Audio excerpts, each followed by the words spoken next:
Hi, guys, my name is Ariba. Welcome back to my YouTube channel Ariba News HD. I hope you are doing well.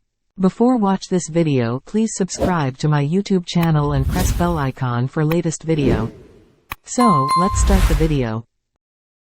Kenneth Eugene Smith executed by nitrogen hypoxia in Alabama, marking a first for the death penalty.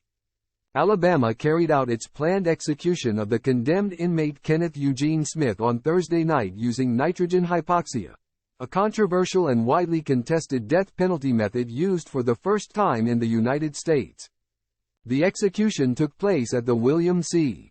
Hallman Correctional Facility in Atmore at 8:25 p.m.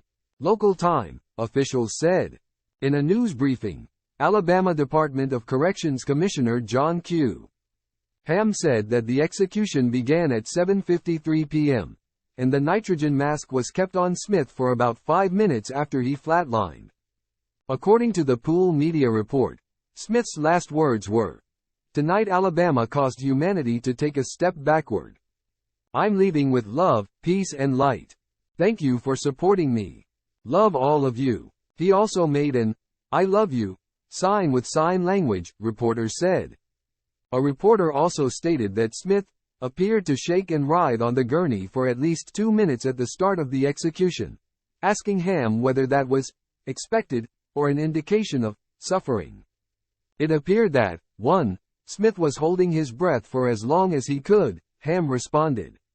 And then there's also information out there that he struggled against his restraints a little bit, but there's some involuntary movement and some angled breathing.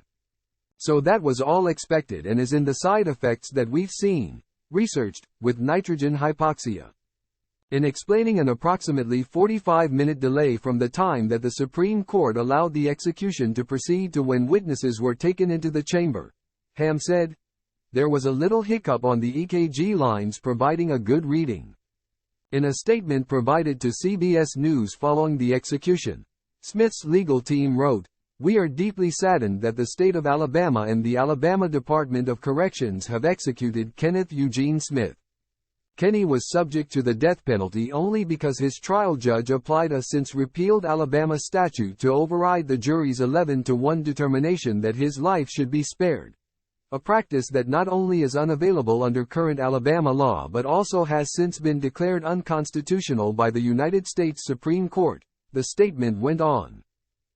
There currently are efforts in the Alabama legislature to ensure that inmates like Kenny, who are on death row only because a judge overrode a jury's measured determination to spare their lives, won't suffer the same fate that he did today. Unfortunately, those efforts, if successful, will be too late for Kenny. In a separate statement, Alabama Gov. Kay Ivey said she made the decision not to grant Smith clemency. The execution was lawfully carried out by nitrogen hypoxia, the method previously requested by Mr. Smith as an alternative to lethal injection, Ivey wrote.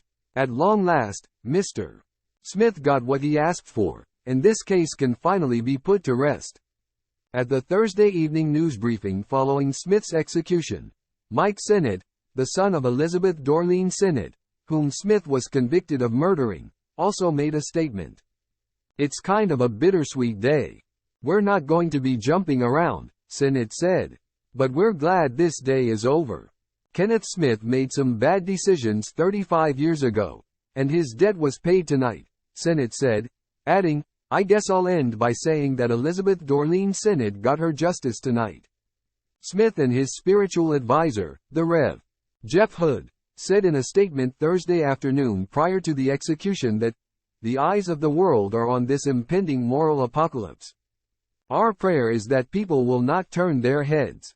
We simply cannot normalize the suffocation of each other," statement said. Smith's execution came after he had already survived a botched lethal injection in November 2022. Smith's legal team had challenged Alabama's plan to use nitrogen in the death chamber without documented evidence of its repercussions and called on the state to halt the execution altogether. His attorneys accused the state of using Smith as a test subject for an experimental execution in one request to stop it that was ultimately rejected. In a news release following the execution, The Alabama Department of Corrections said Smith received 9 visitors and took 1 phone call Thursday. He had a final meal of steak, hash browns and eggs. Nitrogen hypoxia is a process that aims to cause asphyxiation by forcing an individual to inhale pure nitrogen or lethally high concentrations of it through a gas mask. U.S. courts across multiple levels of government rejected stay requests. The Supreme Court on Wednesday ruled that Alabama was within its constitutional rights to carry out the execution. On Thursday, the Supreme Court allowed the execution to proceed as planned, over the public dissent of the court's 3 liberal members. Having failed to kill Smith on its first attempt, Alabama has selected him as its guinea pig to test a method of execution never attempted before, Supreme Court Justice Sonia Sotomayor wrote.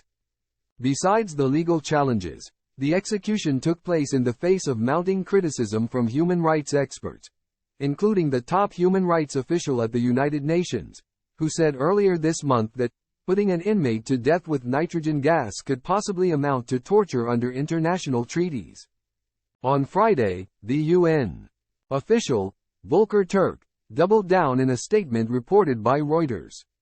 He said, "I deeply regret the execution of Kenneth Eugene Smith in Alabama despite serious concerns this novel and untested method of suffocation by nitrogen gas may amount to torture, or cruel, inhuman or degrading treatment. The death penalty is inconsistent with the fundamental right to life.